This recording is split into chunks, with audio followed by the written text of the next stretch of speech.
Ya pemirsa, perdagangan saham di Bursa Efek Indonesia baru saja ditutup. Kita akan membahasnya bersama analis Panen Sekuritas. Ya, untuk membahas kinerja IHSG kami sudah terhubung bersama Randy Wijaya, analis ekuitas dari Panen Sekuritas. Mas Randy, terima kasih sudah bergabung bersama kami. Hari ini IHSG terkoreksi begitu ya, akhirnya keluar dari zona 6.000 begitu atau keluar dari level 6.000 rupiah, 6.000 maksud kami. Nah, dengan terkoreksinya IHSG pada penutupan hari ini, apa yang menjadi sentimen di lantai bursa hari ini menurut Anda? Ya, kalau kita lihat mungkin salah satu sentimennya yang paling terlihat dari domestik sendiri ya. Kita lihat dari sisi penambahan kasus positif juga kembali memecahkan rekor gitu di atas 40.000 kasus per hari. Nah, itu juga menjadi sentimen negatif yang menekan IHSG juga karena ada kemungkinan kan pemerintah juga sudah menetapkan kemungkinan besar PPKM ini akan diperpanjang dari yang awalnya cuma 2 minggu menjadi 4 sampai 6 minggu gitu. Jadi di sini dampak ekonominya kita lihat juga akan cukup signifikan. Makanya kita melihat ini respon pasar cukup negatif, plus kalau kita lihat juga data dari US yang inflasinya meningkat, ini berpotensi kembali memicu sentimen negatif gitu ya, karena akan ada spekulasi terhadap potensi lebih cepatnya normalisasi kebijakan moneter di US. Oke, hari ini sektor IDX, sektor industri melemah begitu ya, kemudian teknologi yang menguat gitu di tadi pas saat sesi 1 di 0,68%. Menurut Anda seperti apa sektor industri ini untuk short term saat ini?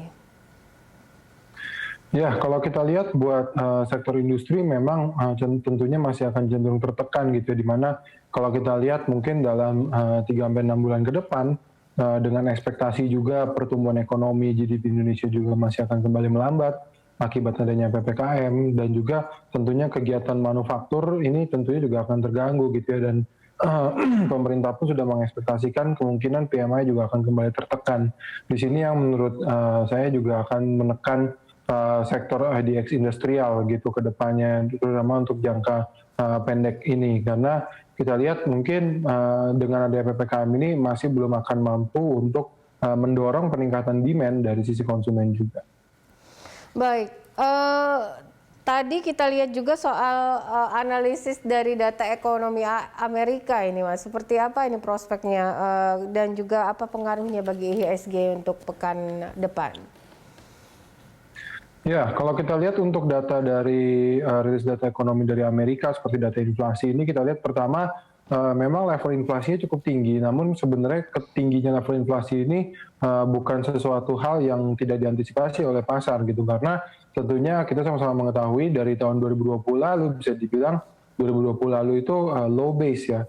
Jadi memang inflasi yang rendah akibat pandemi, sehingga di tahun ini pertumbuhan inflasinya terlihat lebih tinggi gitu. Namun yang perlu menjadi catatan adalah tingginya inflasi saat ini itu sudah melebihi ekspektasi dari konsensus juga. Artinya tingkat inflasi di sini memang meningkat lebih cepat dibandingkan dengan ekspektasi dari konsensus, sehingga ada potensi ke depannya tingginya inflasi tentunya akan menyebabkan potensi normalisasi kebijakan moneter yang lebih cepat gitu. Jadi kita mungkin di sini investor secara global akan kembali memperhatikan langkah The Fed setelah melihat rilis data inflasi yang bertumbuh di atas ekspektasi konsensus gitu ya. Dan ini kalau misalkan nantinya akan ada normalisasi yang lebih cepat, tentunya akan berpengaruh terhadap capital inflow dari investor luar negeri ke dalam negeri, dan ini tentunya juga akan berpotensi kembali menarik dana dari pasar domestik ke global.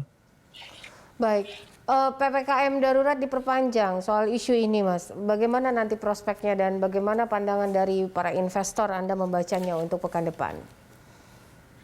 Ya, kalau kita lihat buat dari perpanjangan PPKM darurat memang masih akan cenderung membayangi pergerakan IHSG gitu ya di depan, karena tentunya kalau kita lihat di tahun 2020 lalu efek dari PSBB yang ketat pun juga sama gitu, di mana akhirnya banyak emiten yang kinerjanya sangat tertekan sekali gitu ya di kuartal diberlakukannya PSBB yang sangat ketat gitu, sehingga dengan PPKM darurat ini kita lihat juga mungkin kurang lebih responnya akan sama gitu, sehingga penguatan IHSG mungkin akan sulit terlihat ya di pekan depan dari adanya PPKM darurat ini berpanjang ini. Oke, untuk rekomendasi saham infrastruktur mungkin apakah ini bisa direkomendasikan paling tidak untuk jangka menengah ini atau selama PPKM darurat masih berlangsung?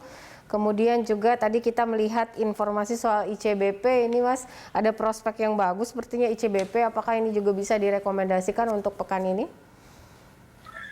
Ya, kalau buat dari sisi emiten infrastruktur, mungkin kita harus kembali memperhatikan lagi ke depannya, karena kita lihat dari sisi anggaran juga cukup berat gitu ya, di mana sepanjang tahun 2021 ini sudah banyak anggaran yang kembali difokuskan untuk penanggulangan ekonomi nasional gitu, sehingga beberapa budget, termasuk budget untuk infrastruktur juga ikutan terpangkas.